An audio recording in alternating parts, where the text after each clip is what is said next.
अगर इंसान चाहे तो वो बंजर जमीन से भी सोना निकाल सकता है, परंतु जो भी इस बंजर जमीन से सोना निकालने की कोशिश करेगा उसे मैं रोकूंगा। अगर मेरे बताएं रास्ते पर चलोगे और खुद पर भरोसा रखोगे तो अवश्य ही तुम धनवान हो जाओगे। मैं भगवान श्री कृष्णा का भक्त हूँ और मैं जाट हूँ। देख अब कैसे निकालता हूँ मैं इस बंजर मिट्टी से सोना।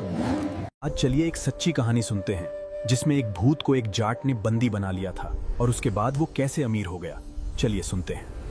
नमस्कार दोस्तों, आज हम आपको एक ऐसी कहानी सुनाने जा रहे हैं जिसे शायद आपने पहले कभी न सुना हो। ये कहानी सच्ची घटना पर आधारित बताई जाती है, इसलिए इस वीडियो को अंत तक जरूर देखिए। हरियाणा में एक खुशहाल गांव था जिसका नाम सुल्तानपुर था।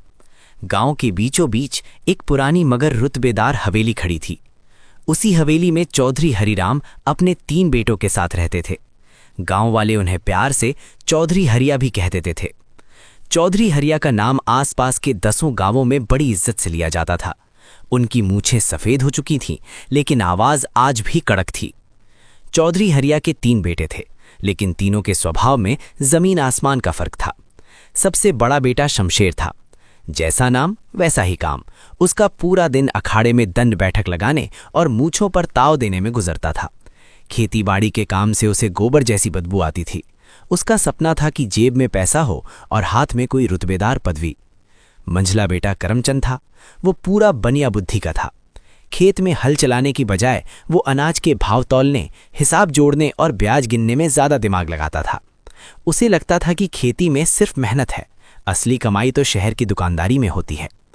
तीसरा बेटा सबसे छोटा था, जिसका नाम रामफल था। वो सीधा साधा, भोला और कम बोलने वाला था। गांव वाले उसे प्यार से कभी कभी मजाक में नूरखिया भोला जाट भी कह देते थे। रामफल को ना प्रधानी का शौक था, ना व्यापार का, और ना ही पैसों का लालच। उसके लिए तो उसके खेत की मिट्टी ही उसका असली सोना थी। वो रोज सूरज निकलने से पहले खेत पहुंच जाता और बैलों से बातें करता हुआ पूरा दिन वहीं बिता देता। वक्त किसी का इंतजार नहीं करता। समय का पहिया घूमता रहा और चौधरी हरिराम धीरे धीरे बूढ़े होने लगे। एक शाम जब चौधरी अपनी बैठक में बैठे हुक्का गुड़गुड़ा रहे थे, तभी शमशेर और करमचंद वहां आए और उन्होंने अपना फैसला सुना दिया। शमशेर बोला, बापू, अब हमसे ये साझेदारी नहीं निपटी।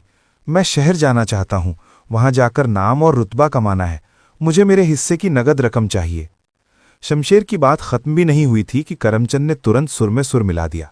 उसके चेहरे पर चालाक मुस्कान थी और आंखों में हिसाब किताब। वो बोला, हाँ बापू,